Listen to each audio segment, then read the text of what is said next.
Hi guys, ഇന്ന് നമ്മൾ കാണാൻ പോകുന്ന ചിനോൺ ഫാബ്രിക്കിൽ വന്നിരിക്കുന്ന അൺസ്റ്റിച്ച് മെറ്റീരിയൽ ആണ്. നല്ല ബ്യൂട്ടിഫുൾ കളർ പാറ്റേണിലാണോ കൊണ്ടുവന്നിരിക്കുന്നത്. ന്യൂ കളർ ചാർട്ടാണ് ഇത്. ക്ലോസ് റിവ്യൂ വരുന്നത് ഇതാണ്. നെക്ക് പോർഷനിൽ നല്ല ഭംഗിയുള്ള ഡിസൈൻ ആണ് നെക്ക് പോർഷനിൽ കൊടുത്തിരിക്കുന്നത്. ത്രെഡ് ഡിസൈൻ ആണ് ഇത്. മിഷൻ എംബ്രോയിഡറി ആണ് വന്നിരിക്കുന്നത്. എലഗന്റ് ആയിട്ടുള്ള ഒരു സെറ്റ് ആണ്. ദുപ്പട്ട വരുന്ന സെയിം കളർ ടൂണുള്ള ത്രെഡ് ഡിസൈൻ ആണ് കൊടുത്തിരിക്കുന്നത്. ഇത് കോട്ടൺ ഫാബ്രിക് ആണ് ദുപ്പട്ടയിൽ വന്നിരിക്കുന്നത്. സോഫ്റ്റ് കോട്ടൺ ദുപ്പട്ടയാണ് പെയർ ചെയ്തിരിക്കുന്നത്. നല്ല സെയിം കളർ ടൂണുള്ള ത്രെഡ് ഡിസൈൻ ആണ്. ഇതാണ് ദുപ്പട്ടയുടെ ക്ലോസ് റിവ്യൂ വരുന്നത്. ബോട്ടം വരുന്ന ഷാൻഡിങ് ഫാബ്രിക് ആണ്. 3 കളേഴ്സും കൂടി അവൈലബിൾ ആണ്. നെക്സ്റ്റ് കളർ ടൂൺ നോക്കാം. നെക്സ്റ്റ് കളർ ടൂൺ നല്ല പീക്കോ ബ്ലൂ ഷെയ്ഡ് ആണ് ഇത്.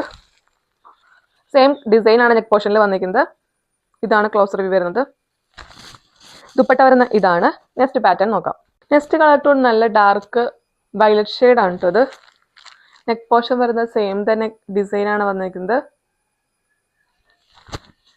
ദുപ്പട്ട വരുന്ന ഇതാണ്. ഈ ഒരു പാറ്റേണുള്ള ലാസ്റ്റ് കളർ ടൂൺ നോക്കാം. ഏറ്റവും കൂടുതൽ ഡിമാൻഡുള്ള കളർ ടൂൺ ആണ് മെഹന്തി ഗ്രീൻ ഷെയ്ഡ് ആണ് ഇത്. നെക്ക് പോർഷൻ വരുന്നത് ഈ ഒരു ഡിസൈൻ ആണ്. ദുപ്പട്ട വരുന്ന ഇതാണ്. ചിനോൺ ഫാബ്രിക്കിൽ വന്നിരിക്കുന്ന അൺസ്റ്റിച്ച് ഗാർമെന്റ് ഇത് കാണിച്ചത്. ഇതിന് റേറ്റ് വരുന്ന 599 ആണ്. പാർട്ടി വെയർ ആയിട്ടുള്ള ഒരു ഐറ്റം ആണ്. എന്തുകൊണ്ടും വെറുത്തായിട്ടുള്ള പ്രൊഡക്റ്റ് ആണ്. ഏതെങ്കിലും കളർ ടൂൺ നിങ്ങൾക്ക് ഇഷ്ടപ്പെട്ടെങ്കിൽ ടാറ്റ DM ചെയ്യുക. Thank you.